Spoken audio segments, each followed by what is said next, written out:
So they've been called the most famous British siblings of the 20th century. From the late 1920s to the 1960s, the aristocratic Mitford sisters crossed paths with most of the century's most iconic names. More than anything, they were known for the extreme political divisions between at least three of them. Unity Mitford, like much of the English elite, became a fanatical Nazi sympathizer, traveled to Germany and became one of the closest acolytes of Adolf Hitler. She attempted suicide at the outbreak of World War II and died in 1948. Diana left her immensely wealthy husband, Brian Guinness, for Oswald Mosley, the leader of the British Union of Fascists, who she married at the home of Joseph Goebbels, with Hitler as the guest of honor. And they were imprisoned throughout much of the war. The family outlier, however, was Jessica, who eloped to Republican Spain with Churchill's nephew, later her husband, and became a devoted communist. She later moved to California, remarried, and became a target of the McCarthy-era witch hunts. She spent the rest of her life as an investigative journalist, was never reconciled with Diana, and died in 1996 at the age of 78. One of the few people still able to shed light on the lives of this extraordinary family is her son, Ben Treuhaft, who I'm very pleased to say joins me from the UK. I'm not sure if you're in Edinburgh or Coventry. At the moment, Edinburgh. Edinburgh, Working okay. in Edinburgh. Well, as I said, I'd start with kind of the most sensational aspect of the story. So obviously she's much less well known than Ava Brown, but for a time, Unity Mitford was thought of as being a potential future Mrs. Hitler. So growing up, and perhaps even now, how did you process the possibility or the thought that had things been slightly different, Adolf Hitler might conceivably have been your uncle? It didn't really cross my mind, as did the fact, the conjecture that they had a love child somewhere. I think some of the tabloids were saying that at the time, but beyond that conjecture, and the bits that my mom wrote about her sister, her favorite sister, by the way, in her books, I don't know anything about Unity. I've never. There's a book about her, but I haven't read it, by Price Jones, which I should have read before this interview. I would have given you more. So was she kind of swept under the rug, as it were? You couldn't sweep Unity under the rug. She was in terms of your family life, though, which my she family, never, no, yeah, not she at never all. came up.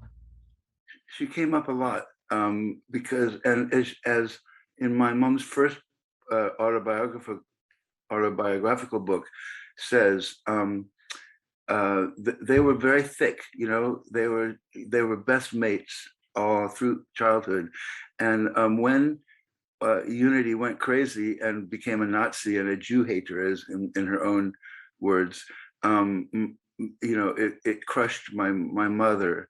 She was very sad about it, and but she didn't avoid the topic. The person that she avoided was Diana. Diana, unlike the other sisters who we all met, my sister and I, Diana was like off limits to us. She has like famously put down Diana's invitations for us to go visit her. My sister did have to visit, meet with Diana at Nancy Mitford's death, her funeral, and it was decided that that Dinky really should go, and I can't remember. You should interview my sister. She knows a lot more about me, about these things than I. But she had some kind of very dire interactions with Diana at that point, but she was on her orders to be by my mother to be on best behavior and not to disrupt the thing, not to punch her or anything. So I don't think she did. Oh dear. So which of them would you say you had the most contact with growing up? You've said obviously not Diana. Debo. Okay. Debo, and I saw her many times briefly over the years. I showed up at Chatsworth in like a very disreputable sports car with no top in the rain, and the butler let me ride in and asked and said that I might be more comfortable in Lord Hartington's morning suit for breakfast. So, I had to, like, they took my torn jeans and t-shirts and stuff and they pressed them and they laid them aside and they gave me a proper suit to wear. For those that was my who first aren't meeting. familiar with Deborah, she is the late Duchess of Devonshire.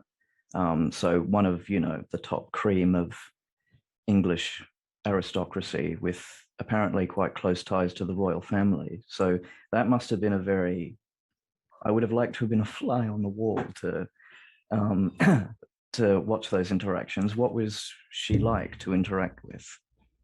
She was universally admired and loved. Everybody loved her.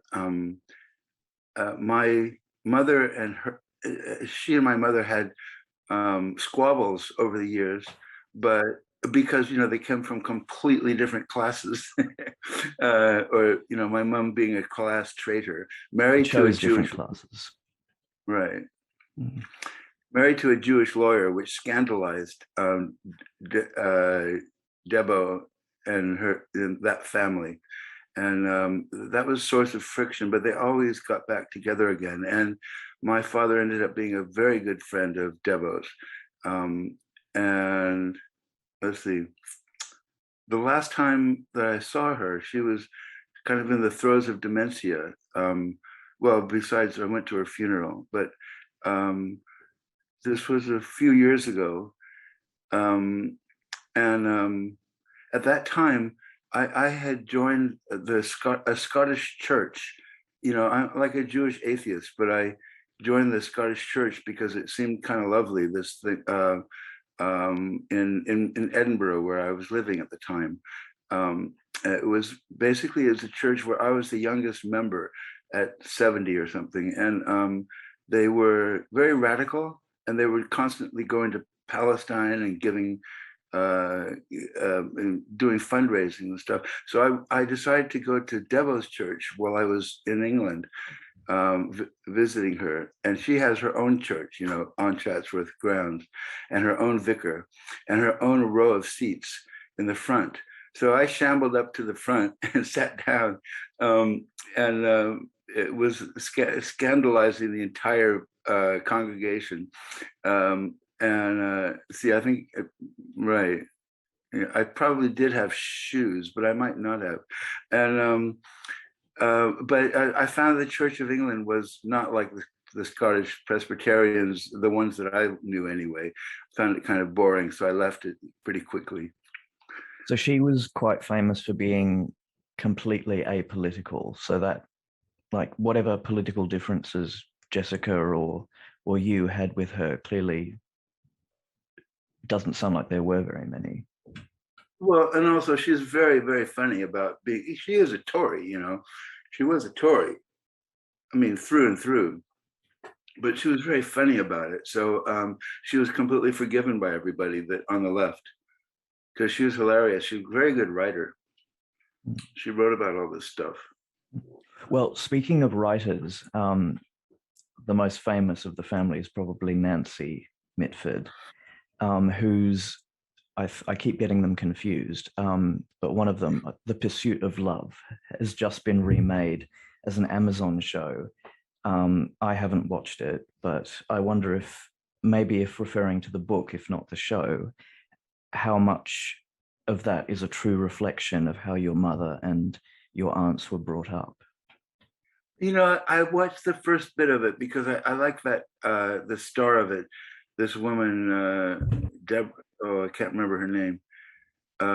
Anyway, but I didn't like it too much, so I haven't watched it really. Didn't like the first bit. It might get better. It had a hugely great reviews, but I imagine it went over the same stuff that you're talking about, and it did. I'm sure it was accurate because there's so much of it is written down. Because there's the big Mitford industry, as you must have know by now. If you write a book about the Mitfords, you're guaranteed a payday in the UK. So, I mean, I'd be extremely interested to ask you about Diana, but it sounds like you wouldn't have much to say about her. That's true. I don't know about Diana. But did you want to meet her earlier in life when your mother No, forbid it? You no. didn't I want was to. brainwashed. I was brainwashed against her by my red mother. Don't go Okay. near that awful woman. And then later, I heard that she was the most beautiful of all the Mitford sisters. But I look back at the pictures and I don't agree. I mean, my mother and Debo were pretty nice too. And by the way, the one sister that nobody talks about much is Pam. Yeah. Pam. And I think I did meet Pam very briefly one time, but learning a little bit more about her and seeing her there's a thing called the Mitford Society, and I was roped into going to one of their dues at one of these stately homes. It's called the National Trust House in Hackney, and in London. And they had the Hans cupboard. They had a room where there was swastikas and hammer and sickles cut into the glass by diamond rings, and they had a video room. And in the video room, I saw, and everybody dressed in the period, and it was really a nice event. And in the video room, I saw Pam at length for the first time, and she's hilarious. She's just, I think could have been the funniest one of all of them. What year was this? Well, this Hackney thing, Mm. it must have been 2014. It's the Mitford Oh, okay. Society. You weren't. Oh, okay. So you weren't meeting her in person. No, I know. I just saw the video of her for the first time. I saw her at length. Kind of liked Okay. her. I mean, So now of course I would like. Yeah. when you say that you met her briefly, when was that? Well, I must have been about 11 years old or something, and Okay. my mom was writing her autobiography, and she was visiting England and France, and she took me along. I think that was when it was. And did you meet Nancy? Yeah, In the Nancy I course met of. a few times. Yes, met Nancy. Nancy it is very dear to my heart because when I met her, she gave me what's known as a tip, which is £5 to go to Battersea Park or something with. So I was also 11, I think, at that time. And then I don't think I met her much more, but we spent some time with her in her house in Paris. Yeah, so it wasn't Battersea Park. She gave me a tip, some money to spend in Paris. Anyway, so Well, you say that's that you say that you were brainwashed by your mother against Diana. I'm interested, like, I mean, my was she my mother actually was not that bad, or? no, I think she was worse, if anything. But my mother was desperately angry with her because of her anti-Semitism, basically, um, and and her unrepentant love for this fascist thug that she married. And so she basically, I don't know if my mother hated too many people. She liked to lampoon people, but she actively hated Diana. and that kind of rubbed off on me. So she was possibly worse than she was made out to I be. can imagine. I just see pictures of her. I listen to her talking on videos, and she seems just really vile. As I say, I have been brainwashed against her, so who knows? She might be perfectly nice, but I don't think so. Well, I mean, you mentioned these videos, like they're easily searchable on YouTube. And I mean, I can say, like, the first time she comes across as an incredibly charming person, but at the same time, like, it's very noticeable how she dodges questions. Like, I'm trying to think of specific examples, like, why did you find Hitler such an interesting, like, what about him made you like him? And she's just like, oh, he was just a fascinating sort of man. He was completely different from anyone else. Or I'm trying to think of the other example. Just these non-answers that kind of suggest that, she was really holding back what she actually thought because she knew that it wouldn't be socially acceptable. I think she probably also denied that the black shirts were anti-Semites, which is laughable. And I'm sure she thought Jews were perfectly sweet things, but I don't think she would tell the truth about that. So do you have a theory about why Jessica rebelled so much against her family? Because that was presumably a very difficult thing for someone in her position of her class particularly to do. No, I don't know. I mean, maybe it's just that she got politics so early in life, and she realized that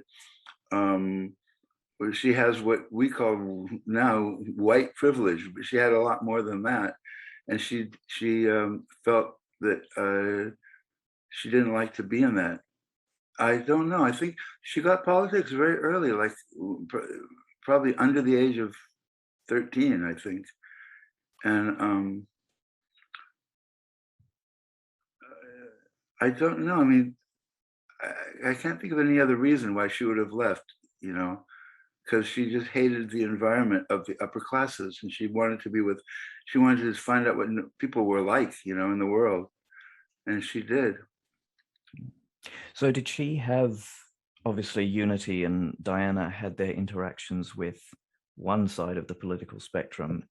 What kind of interactions, if any, did Jessica have with the other side, if at all? You mean the Reds, the Yeah, communists? the Communist Party. Well, she was a devoted communist, and she and Esmond, the husband that was killed in the war, um, were, I don't know if they had planned to join the Communist Party, but they were Reds through and through, and they were partisans in the Spanish Civil War. Um, and when let's see, then they moved to America, and at that point, I think they were just kind of like struggling to get along, to work and to make some kind of a life there. But of course, in the back of their mind was the war that was coming, and the war that eventually killed Esmond. And so I don't know. I know that they met a bunch of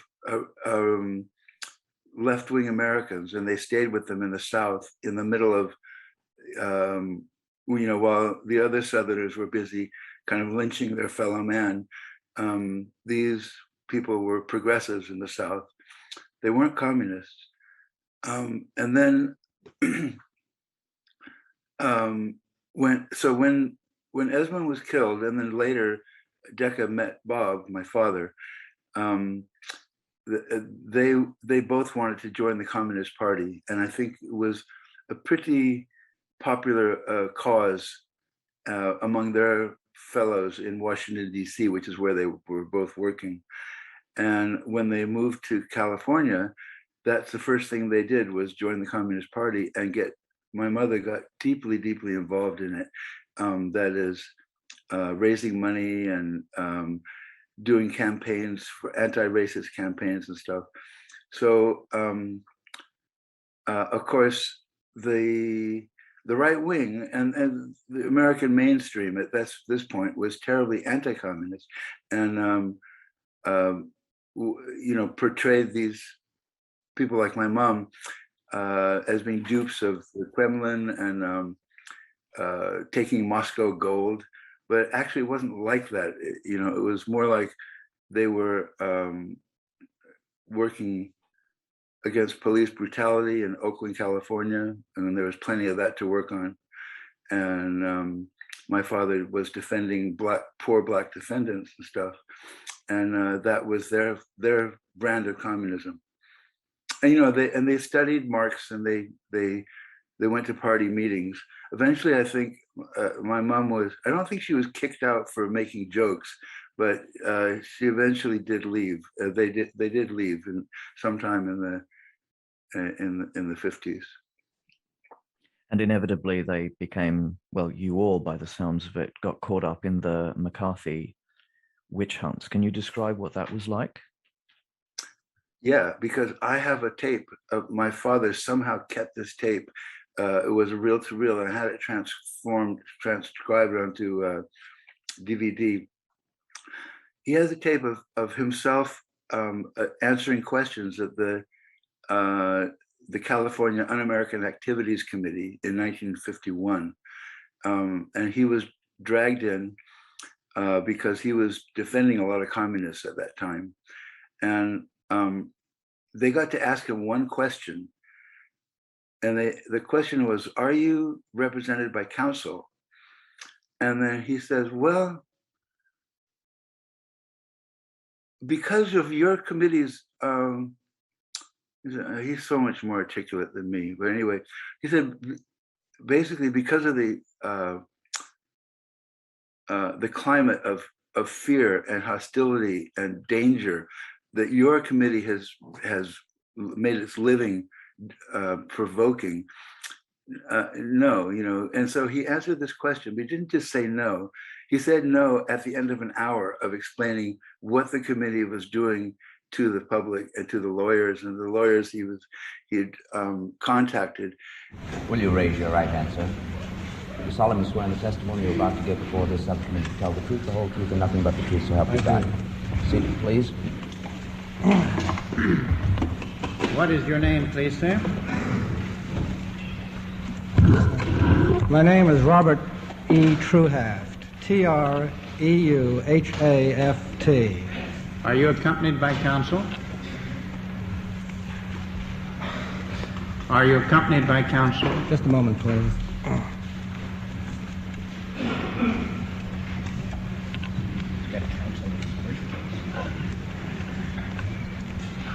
Lawyers have this problem. What did you say? I say lawyers have this problem. I should think it would be a problem to answer that question. There would be no audible comments. The chair has heard several in the immediate vicinity. Appreciate it. There would be no audible comment was made during the course of the testimony. Mr. Tavener, I am obliged to appear as a witness before this committee. Will you answer the question, please, sir? I am answering the question. Mr. Treuhaft, will you please answer the question, sir, following which you will be given every opportunity to explain your reason. I am answering the question. I failed to hear an answer to the question. I heard you begin to explain that you were appearing before the committee, which is quite an obvious fact. I was asked whether I had counsel. That's correct. Will you? I am answering that question.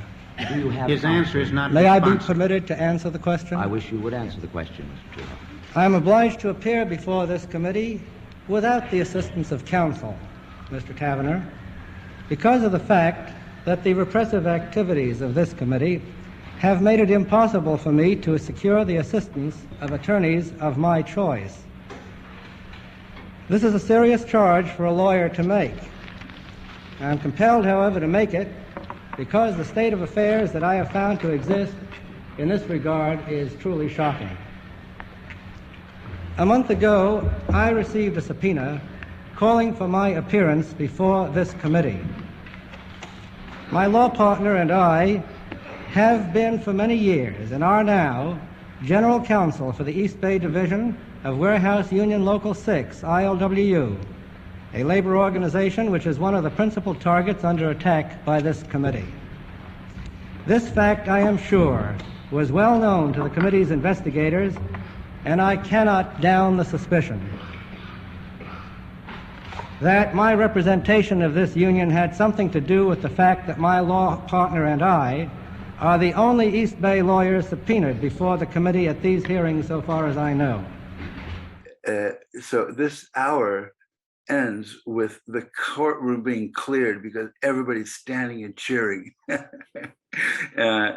was brilliant, in this thing. They only got to answer one question, ask him one question, and by the end, they were so flustered they forgot to tell him to come back and produce, evidence and things like that. And he was off. He was scot-free after that. And what do you remember of the degree of intrusion into your lives at that time? Well, we were. Or were you not aware of it really? We were, and because in school you shouldn't really go around saying you were a communist. I think we did anyway, just to annoy the teachers. What kind of, I don't know if advice is maybe the right word, but maybe wisdom that you could give, or that you think your parents might give to people experiencing similar things today?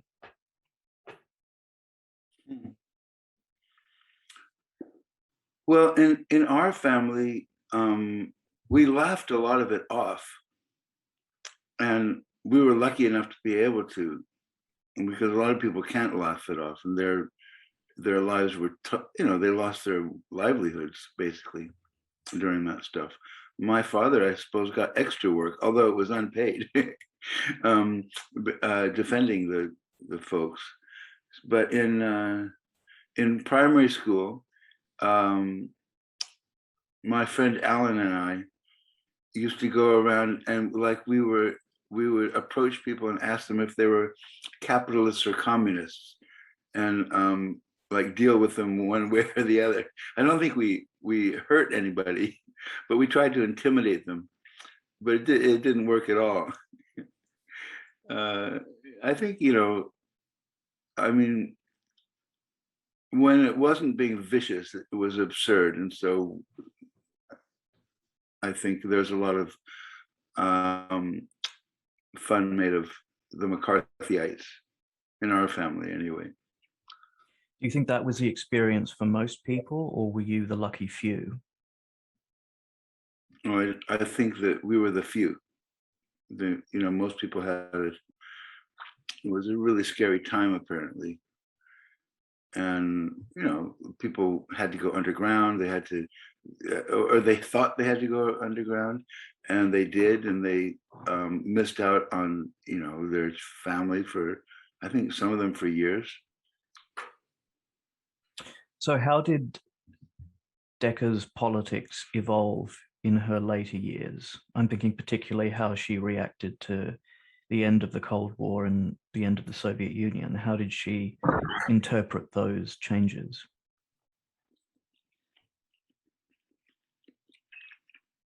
Well, by the time of the end of the Soviet Union, Decca and her friends were already done with the Soviet communism. And then this is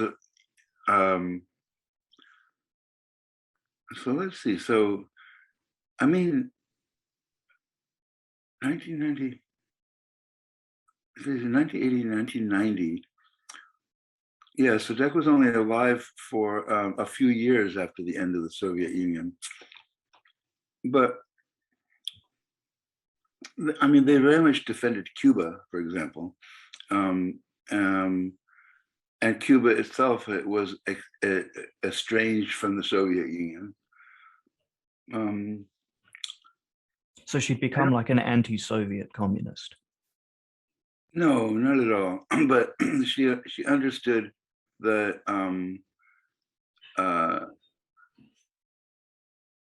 let's see. Well, am I even qualified to answer about on her behalf what she would have thought?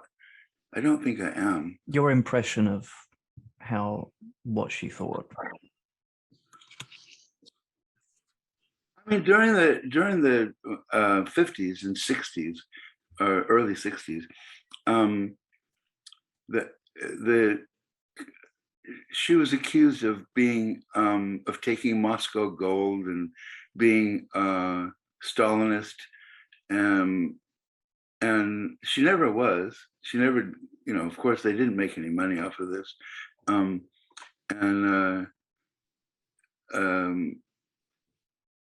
they witnessed, the things like the Ethel Rosenberg being executed, and she witnessed the horrors of the anti-Soviet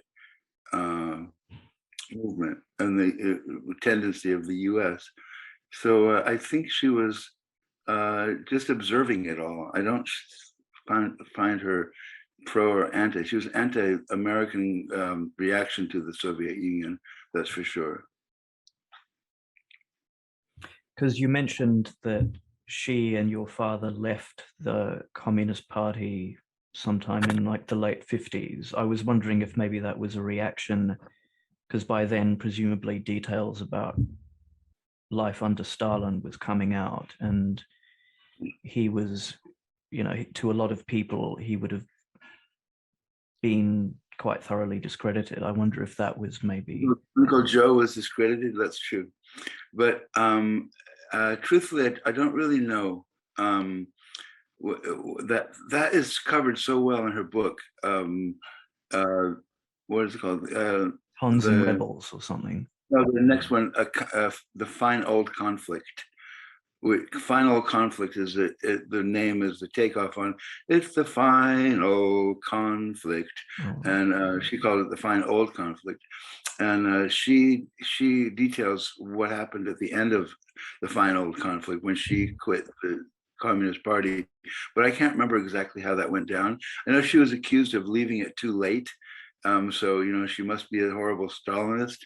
But and she was also accused of being blind to some of they went to Hungary, and this is in her letters and her book, Fine Old Conflict. She went to Hungary in like 1956 or something, in the eve of the Soviet invasion. And she didn't notice that anything was wrong. She thought it was like a socialist paradise, but apparently, it was horrible there. So she was sort of vague in that sense, So she did miss that, but she didn't miss much usually. So I don't really know what happened after that, but it was shortly after that they did leave. Did she feel similarly about China? I don't know what she felt about China.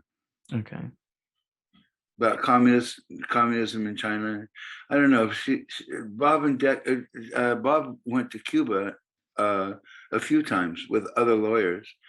I don't think he ever went to China, but he went to North Korea with a bunch of left-wing lawyers, and he found that a really weird place, of course.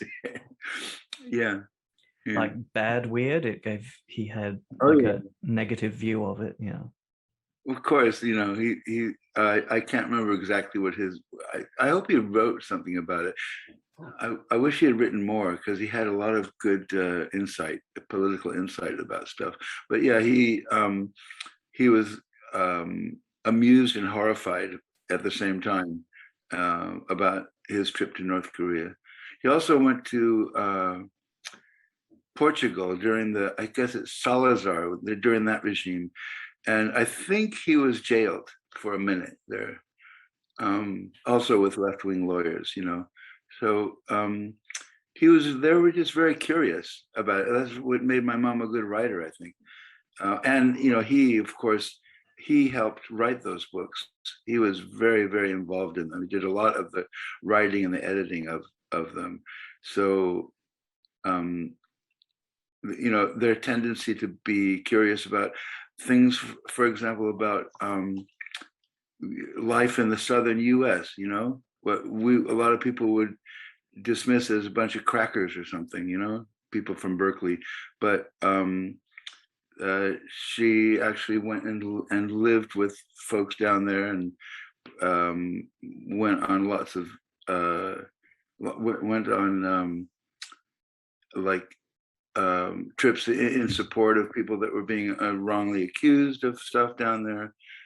And her whole take on the USA, I mean, this English aristocrat ended up in America. Well, why? Why did she stay in America? Because she actually loved the Americans, and she found them endlessly fascinating and interesting and weird. The deck was famously much more comfortable in the U.S. than she was in Stuffield, England. Mm. So, how much would you say that that you and your sister, I'm not sure if you have other siblings, but how much have you carried on the politics of your parents and Decca in particular? My sister is like I don't know how to describe it, but she was part of the movement that fixed the whole U.S. Civil rights problem in the South. She left university early, just short of her degree, because it was a stuffy, like Ivy League place that she realized that she really didn't belong in, and she instead went down to help organize she went to work with Student Nonviolent Coordinating Committee, and ended up marrying the director of it, Jim Foreman, and having I think she stayed out of jail, but she raised a lot of money for the cause in New York, and which she's doing today still about she's part of a group called the Jenin Freedom Theater, and they're in Palestine, in a place that was destroyed by Israeli tanks a decade ago, and they're building out of the rubble a theater where girls and boys can learn acting together and sort of put down their guns and take up acting. The director of that, a fellow named Giuliano, was murdered by somebody that didn't like his sense of humor. We don't know if it was the Arabs or the Israelis, because he was.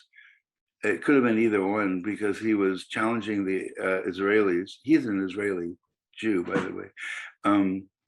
Is he Jewish? Yeah. And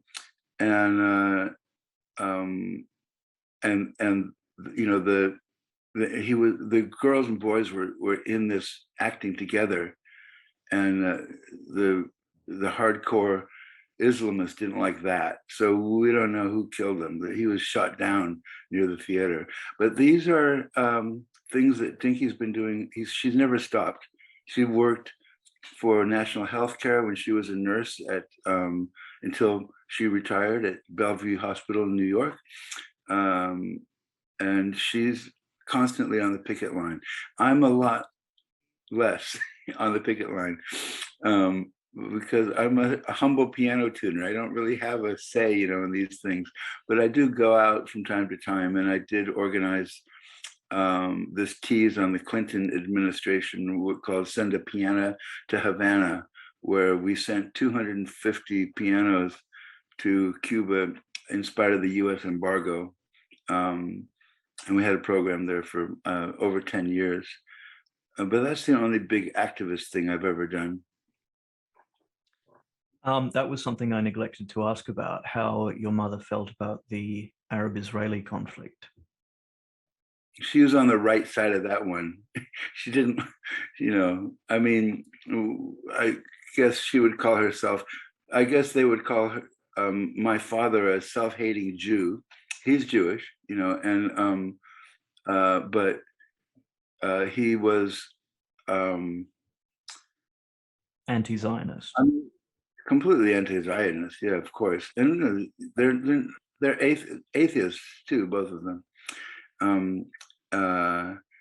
And I can't remember what all she did, but she was an anti-Zionist for sure. So how much do you see sort of the historical cycle repeating itself? Do you think that the same, that we are essentially to some degree reliving what your mother and aunts experienced in the 20s and 30s and 40s? You mean you're asking me if I've studied the Marxist dialectical materialism and what we're destined to? No, I have not. And I don't really have a clue. That's one reason I miss my father so much, because he's on top of that stuff. He'll know where we are in the cycle, you know. Now, I just take it day by day, you know, living under Boris Johnson and until recently Donald Trump. It's been really strange lately, you know, but I don't know about the cycles of history. I would have liked to have read or heard what Decker would have said about either of those two. Is there anything that you can remember that maybe might not be publicly well known that you remember of any of them, including your mother?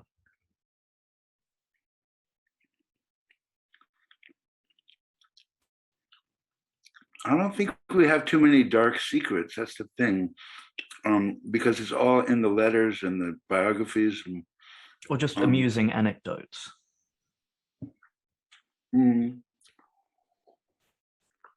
Well, you know, when Decca died, she was working on the revision of the her bestseller, you know, The American Way of Death. She was working on that. She was updating it 30 years after it became like the New York Times #1 bestseller for the year of 1963 or something, and then it laid waste to the funeral industry in the U.S. So she was updating it, and she found out all kinds of things that really hadn't improved since that book came out. For example, there's the Service Corporation of America has Service Corporation something incorporated, SCI, whatever it is, has bought up all the funeral homes in the U.S. and in England. By the way, they all, you know, like all these like small cooperative looking, or not, you know, like single owner undertakers are not anymore. Many of them are bought up by SCI, and she was investigating this. Their headquarters were in Texas, in Houston, and she had a long conversation. They invited her to come and speak, to come and meet with the head of the corporation, and she was all ready to go, and then they changed their mind. They said, no, we decided we don't want to meet you, which is very smart of them. But anyway, it annoyed the hell out of her. And so this went back and forth, and people were threatening lawsuits and stuff. And then everything was by fax in those days. So I got a hold of one of the letters she faxed to me from them. And my fax machine kept on having these things, you know, like I had to get up and go look at the damn fax. So this one was from them, and I altered it. I altered it to say from their lawyers were called McDade and Fogler, and I changed it to say McDead and Fooler, but she didn't notice that. And I said, dear Ms. Mitford, you know, we know that we're having a lot of trouble getting together on this trip of yours. But what we want basically is for you to like us. And if you'd only say that you like us, then you can come, anytime you want, or something like that. I wrote this kind of smarmy letter written by an undertaker, and she completely took it in. She thought she was on her way to Houston, and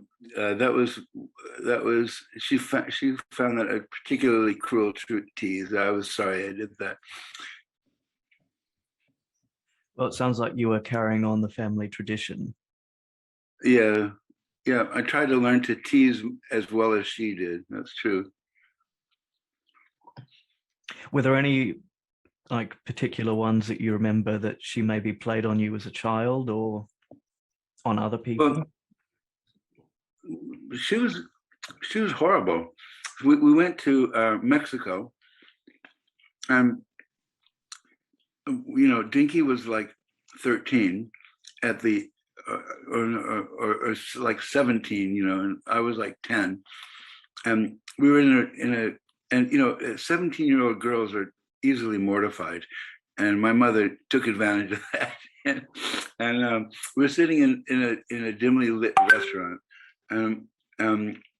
waiting for the food, and there was parrots in the place, and my mother, I can't do this, but she went, ah! And then people were looking, and they didn't know exactly where it was coming from. So she did it again. Ah! And Dinky was like slinking down in her chair. And then Jessica said, several people noticed that. And then she went, ah! And pretending it wasn't her, and thinking maybe the people were thinking it was Dinky. Anyway, that's the kind of thing she did. Or if you were getting on the bus with a handful of change and you were Bob in the 50s, she would hit the change out of your hand and you'd have to go scrambling for it. I mean, she's a very cruel person in that way. So how do you feel about what you've described as the Mitford industry that's grown up? I've avoided it entirely. I haven't read most of the books. Dinky is was close to Debo. I was in a kind of, I saw her from time to time, but Dinky saw her, I think, every year. And she keeps up with the English cousins and things, the Mosleys, who are not as bad as Max Mosley at all. They're not as bad as Sir Oswald Mosley. For example, Max Mosley was a pal of ours, the Formula One guy they tried to disgrace him as being like a Nazi fetishist or something like that a few years ago. And we defended him on that. But Dinky, but I don't know these folks very, very well. I don't go to England all that. Well, now I live there, but I don't see them. Yeah, that would be something I'd be interested to ask her, because Max died, I noticed, relatively recently. So do you think he perhaps changed in his later life from being supportive of his father's politics? I mean, I don't know how supportive he was, but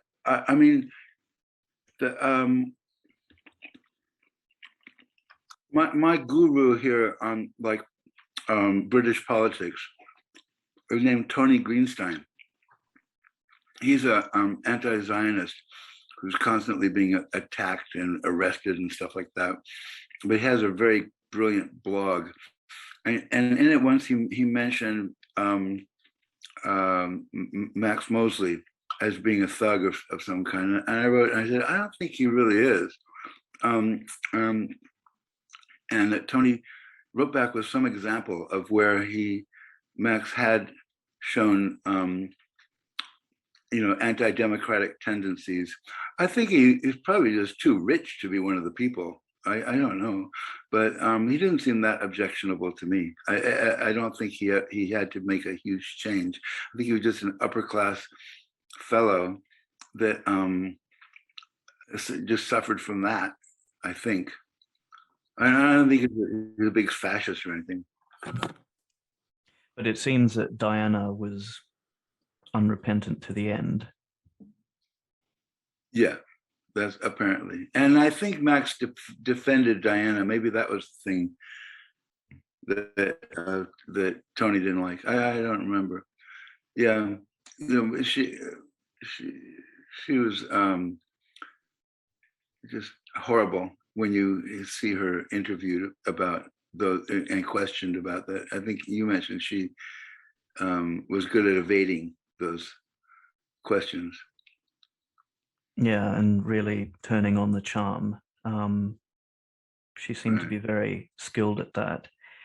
But one of the, I'm pretty sure she would have made this excuse, and I think others have as well, particularly in regards to her and Unity, that, oh, well, back then, this was before people knew what a monster Hitler actually was. And I mean, I would have thought if you had him as a guest of honor at your wedding, and that wedding was at the house of Joseph Goebbels, like, it seems quite unlikely that you could be unaware of what he was actually like and what he stood for. I mean, Decca certainly knew. And, I think that was the occasion she was going to nip along with the partygoers with a gun and off Hitler, but she didn't get around to doing that. But she easily could have done, by the sounds of it. She just preferred not to be a martyr. I don't know why. I mean, she has a lot of ideas, like the one where she was going to sell the island that she inherited to the Russians for a missile base off the coast of the Inner Hebrides. And those are mostly just fantasies that she liked to live out. But I think she did slightly regret not killing Hitler when she could have had the chance. But God knows that would have been the end of her. That might have not been the end of Nazism, though. Who knows? I don't know. Yeah, probably not. But it's just, it's astonishing to think of, that was even potentially an option for her, like the access that she could easily have had. Yeah. Do you have an idea of what, like Unity, for example, do you think she was kind of just acting out, wanting to be like her bigger sister, or do you think like there was something actually wrong with her?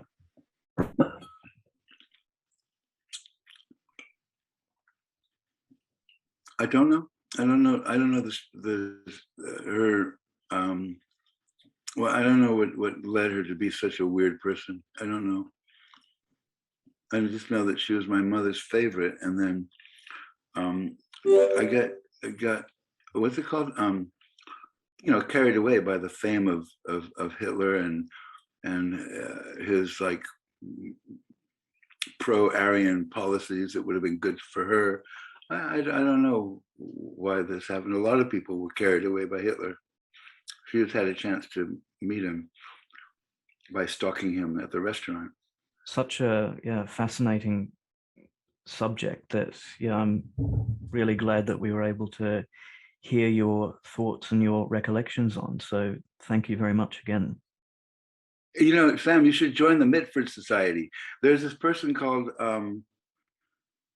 Lindsay Spence, like a really glamorous woman who's all about the Mitfords and other weird people, but she has the Mitford Society. If you can locate her, Lindsay Spence, you should, and just sort of follow her a bit. Or I'm sure she writes a lot of stuff that you would be interested in. I think I might have messaged her to try and find some photos that I can use. So maybe that was her. I'm not sure, but she's going to organize that amazing thing at in the house in Hackney with the Mitford thing, along with the Mitford quiz and the Hans cupboard and the video room. It was just, and everybody was photographed in fancy dress. It was really quite good. I thought it was going to be boring. I only went because somebody from Australia said she was going to meet me there. A biographer of Decca, who I don't think ever actually wrote the biography.